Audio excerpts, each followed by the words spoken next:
Eric, that you've had a lot of good calls. In fact, you're one of the few bearish going into the year. So no more short-term bounce? You took that off the table?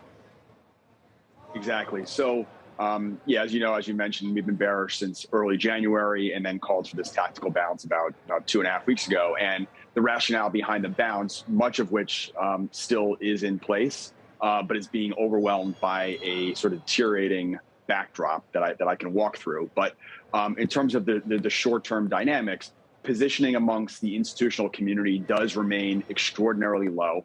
I do think that inflation expectations are getting better, and that the direction for inflation over the coming months will certainly improve.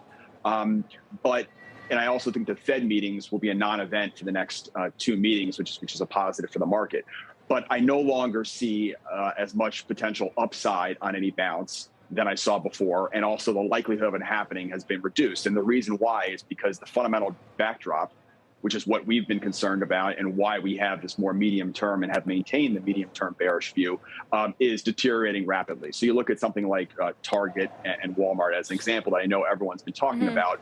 But you know, our view is that ultimately earnings estimates need to come down for the S&P 500. And once that starts to happen, that the market will put a lower multiple on lower earnings. And based on what we're seeing, we think that's going to come sooner than we previously thought. In fact, this coming quarter, which is now, yes, I mean, exactly. I mean, you look at someone like Target, their margins were 8% post-pandemic and 6% pre-pandemic. And sure enough, yesterday dropped back to 6%. And you saw the same thing with Walmart. And the stocks, the earnings estimates get cut by 10 to 15%. The stocks go down 20, right? And I think that's what we're going to see ultimately with the market. No, this total repricing. So, Eric, here's I get what you're saying. It's like you're just too negative right now to call for a bounce. But why even bother with these short-term tactical trades then? Because even, the most vicious of bear markets, you get tradable, pretty ferocious rallies in there. Yeah, so I think it's a great question. Why even call for the bounces? I think because, to your point, you do get these big bounces in bear markets. And, looking back to the 2000 bear market, the 2007 bear market, we had 2 to 3 month stretches where you did get rallies. And so if we do think we're going to get a meaningful enough rallies, then we think our clients want to know that. And for that matter, your viewers want to know that. But once that is not going to happen, and we had this very fundamental backdrop that's quite negative, you have to just, back out. The market sold off about 3.5%. We no longer think it's going to happen, and then you have to cut your losses and move on. And that's exactly what we are doing. I mean, the pushback I would give you is just that, we have days like today where the major averages aren't doing a whole lot, but ARK Innovation ETF is up 6%. Names like Unity and Shopify are up 10, 11% on no news. So there's clearly still a bid for some of these beaten down names. There's also this idea, Eric, that a lot of these stocks are down 50 to 70% off their highs. So a lot of that bad news that you are worried about and have talked about in the earnings estimates is already in there.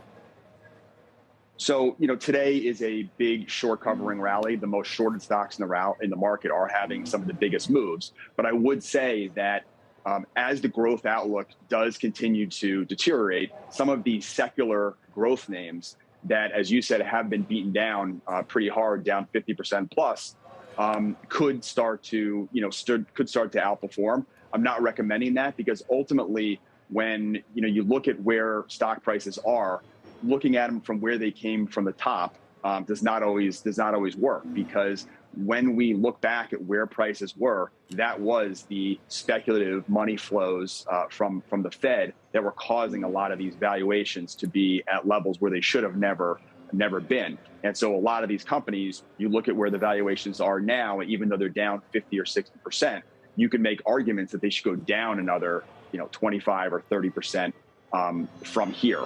But I think if you look at the makeup of what's going to drive the market, going forward, I think one of the sectors that I think is at risk is energy.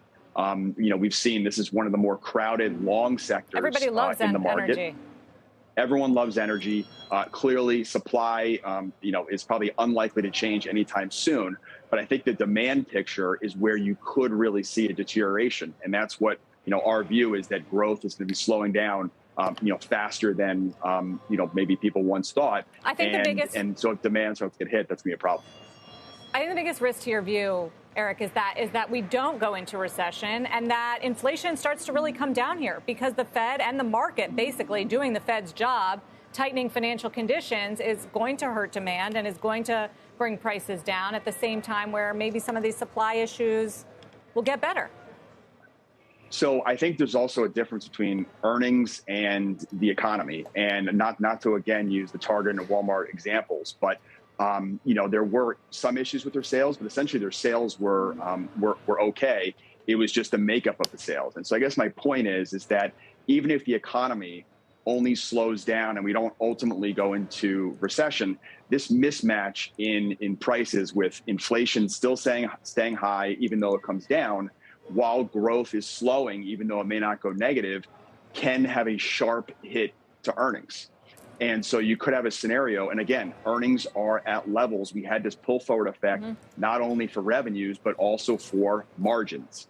And so if you see margins start to revert to pre-pandemic levels or heading towards that way, you could have a situation where you have a sort of an earnings type recession as opposed to a economic recession. And that's what I'm most concerned about and I actually think will happen. And the key point is that when earnings start to come down, the market will put a lower multiple on those earnings. So I think that's really, a very key point. And the other thing I would say is you're talking down the market here. Just kidding.